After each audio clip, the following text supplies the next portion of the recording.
PM Modi गए लक्षद्वीप,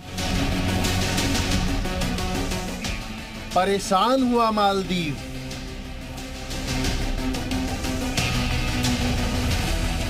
अगर Lakshadweep open हो जाएगा इंडियंस के लिए और दुनिया के लिए, तो मालदीव्स को समझ नहीं आएगा वो किधर गए, because Lakshadweep is much better, much more cleaner, much more beautiful.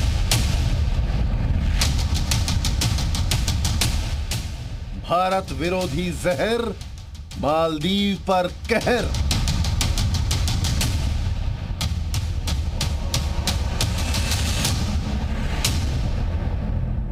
बिगड़े बोल, मालदीव की बड़ी भूल।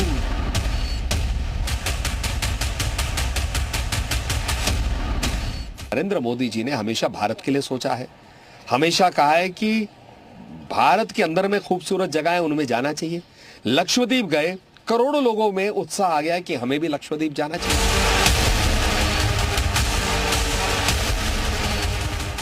भारत ने सबक सिखाया, मालदीव पछताया।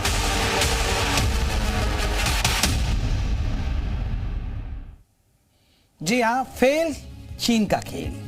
मालदीव भारत तनातनी पर बड़ी खबर है। मालदीव में भारतीय उच्चायुक्त को सम्मान नहीं, पहले से तय कार्यक्रम के तहत मुलाकात हुई है। भारत मालदीव के बीच द्विपक्षीय मुद्दों पर बातचीत हुई है। तो बड़ी खबर आपको बता दें, ये खबरें आ रही थी कि सम्मान भेजा, लेकिन मालदीव और भारत तनातनी पर बड़ी खबर है। मालदीव में भारतीय उच्चायुक्त को सम्मान नहीं, पहले से तय कार्यक्रम के तहत बताया जा रहा है कि मुलाकात हुई है। भारत मालदीव के बीच द्विपक्षीय मुद्दों पर चर्चा हुई है।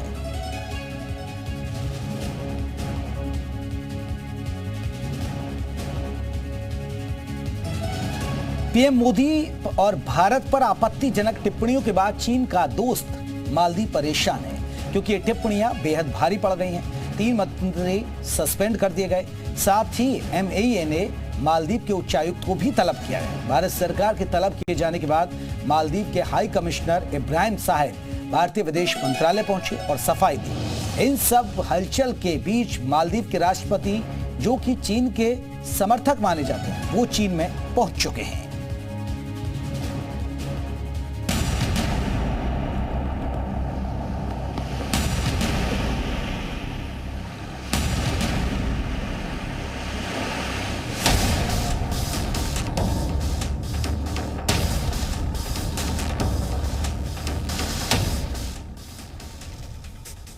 भारत का दुनिया में अब क्या कद है?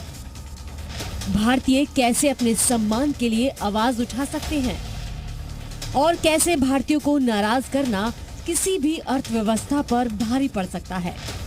इन सब सवालों का जवाब एक बार फिर दुनिया को मिल चुका है, और खास तौर पर मालदीव को। मालदीव वो देश जो भारत के एहसानों से दबा हुआ है, हर क्षेत्र में भारत पर आश्रित है, जिसकी अर्थव्यवस्था का बड़ा हिस्सा भारतीयों की बदौलत चलता है। उसे भारत का अपमान करना भारी पड़ गया। बॉयकॉट मालदीव ट्रेंड हुआ तो मालदीव की मौजूद सरकार बैकफुट पर आ गई और खुद को बड़ा नुकसान होता देख कड़ा एक्शन भी ले लिया। पीएम मोदी की लक्षद्वीप यात्रा पर जहर उगलने वाले मालदीव के 3 मंत्रियों को सस्पेंड कर दिया गया। मालदीव सरकार ने इस मामले पर बयान भी जारी किया और कहा कि मंत्री द्वारा की गई टिप्पणी उनकी व्यक्तिगत टिप्पणी है और ये सरकार की भाषा नहीं है। इतना ही नहीं, भारत ने मालदीव के उच्चायुक्त को भी तलब किया। मालदीव के उच्चायुक्त इब्राहिम साहिब आज समन के बाद विदेश मंत्रालय में इस मामले पर सफाई देने पहुंचे। Firstly, it is absolutely critical that the government of Maldives distances itself from the comments by the minister. I know that the government has suspended the ministers, but I think it is important that the government of Maldives issue a formal apology to the Indian people. दरअसल ये पूरा मामला शुरू हुआ जब PM Modi Lakshadweep दौरे पर गए और उन्होंने वहां की खूबसूरत तस्वीरें शेयर की। ये तस्वीरें मालदीव के कुछ मंत्रियों को बर्दाश्त नहीं हुई और उन्होंने भारत और पीएम मोदी के खिलाफ आपत्तिजनक बयान दे डाले, जिसमें सूचना और कला उप मंत्री मरियम ने पीएम पर आपत्तिजनक टिप्पणी की। इसके अलावा मालदीव की सत्तारूढ़ party progressive party of Maldives के नेता जाहिद रमीज ने लिखा, हमसे प्रतिस्पर्धा करने का विचार भ्रामक है। भारत इतना साफ कैसे हो सकता है और कमरों में आने वाली दुर्गंध सबसे बड़ी समस्या। जिसके बाद भारत में सोशल मीडिया पर बॉयकॉट मालदीव ट्रेंड होने लगा। भारतीय नागरिक मालदीव टूर कैंसिल करने लगे और उसकी फोटो सोशल मीडिया पर शेयर करने लगे। भारत के तमाम सितारों ने भारतीय द्वीपों के समर्थन में ट्वीट किए। इतना ही नहीं, इन बयानों से देश की बड़ी टूरिज्म कंपनी ने भी कड़ा कदम उठाया और कंपनी ईज माई ट्रिप ने मालदीव की सारी बुकिंग भी रद्द कर दी। अलग अलग मंत्री नए नए बने हुए इस तरह की स्टेटमेंट्स देंगे तो सरकार की क्रेडिबिलिटी और इफेक्टिवनेस, अपने देश के अंदर छवि को नुकसान होगा कि भाई कैसी ये सरकार है। चीन की कठपुतली कही जाने वाली मौजूद सरकार को समझ आ गया था कि भारत के बॉयकॉट करने का मतलब क्या होता है और आने वाले दिनों में इसका कितना बड़ा खामियाजा उसे भुगतना पड़ सकता है। यही वजह रही कि मालदीव सरकार मामला बढ़ने पर सफाई देने में जुट गई। आइए अब आपको समझाते हैं कि मालदीव की ये भूल कैसे उस पर भारी पड़ सकती है। इसकी एक बड़ी वजह है कि मालदीव के टूरिज्म से आने वाले राजस्व में बड़ा हाथ भारतीयों का है, जो बड़ी संख्या में वहां जाते हैं। देखिए, सस्पेंड करना तो चलो उनका अंदरूनी मामला, परंतु किसी भी देश के मंत्री को दूसरे देश के प्रधानमंत्री को लेकर रेसियस कमेंट नहीं करने चाहिए। ये आपत्तिजनक है। हमारी सरकार ने, MEA ने उस पर आपत्ति जताई अपनी। और लक्षद्वीप अपने देश के किसी एक टूरिस्ट स्पॉट को प्रमोट करने के लिए आपको क्यों दिक्कत हो रही है? साल 2023 में 1,93,000 से ज्यादा भारतीय मालदीव्स गए। मालदीव्स में सबसे ज्यादा विदेशी पर्यटक भेजने वाले देशों में भारत का स्थान दूसरा है। यहाँ तक कि कोरोना काल में भी भारत से करीब 63,000 पर्यटक मालदीव्स पहुँचे थे। कभी नहीं जाएंगे। कुछ लोगों ने तो कसम खाई है पब्लिकली कि हम अपने सब दोस्तों से कहेंगे वहां मत जाओ।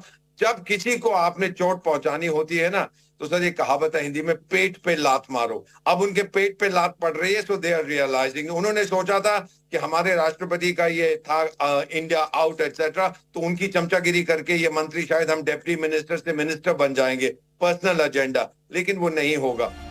प्रधानमंत्री ने लक्षद्वीप को प्रमोट किया तो मालदीव से इसकी तुलना शुरू हो गई और मालदीव के नेताओं ने बयानबाजी शुरू कर दी। लेकिन मालदीव के अंदर ही एक ऐसा बड़ा तबका है जो जानता है कि ये भूल कितनी भारी पड़ सकती है। इसकी एक और बड़ी वजह है भारत की वो मदद जो वो बार बार मालदीव की करता आया है। भारत उन चुनिंदा देशों में शामिल था जिन्होंने सबसे पहले मालदीव को मान्यता दी। 1972 में माले में मिशन स्थापित किया। 2004 की सुनामी के बाद सबसे पहले मदद की। मालदीव को 10 करोड़ रुपए दिए थे। SBI मालदीव का बड़ा फाइनेंसर है। मालदीव की रक्षा जरूरतें पूरी की। रक्षा जरूरतें भी भारत पर टिकी हैं। 2010 और फिर 2013 में हेलीकॉप्टर दिए। 2020 में छोटा एयरक्राफ्ट दिया। 2018 से 2022 के बीच 1100 करोड़ की मदद की। अस्पताल, क्रिकेट स्टेडियम, ब्रिज, रोड, मस्जिद और कॉलेज भी बनवाए। इतना ही नहीं, मालदीव और भारत के बीच सालाना 50 करोड़ रुपए से ज्यादा का कारोबार भी होता है। ऑपोजिशन जो है उसको मौका मिल जाएगा मोइजू सरकार को अटैक करने का कि देखिए ये हमारी जो सरकार है ये इमैच्योर है, ये इरैशनल है, ये अपने देश के हितों को ठीक से समझ नहीं रही है। भारत से इस तरह से व्यवहार करके हमारे देश की इकोनॉमी को नुकसान होगा।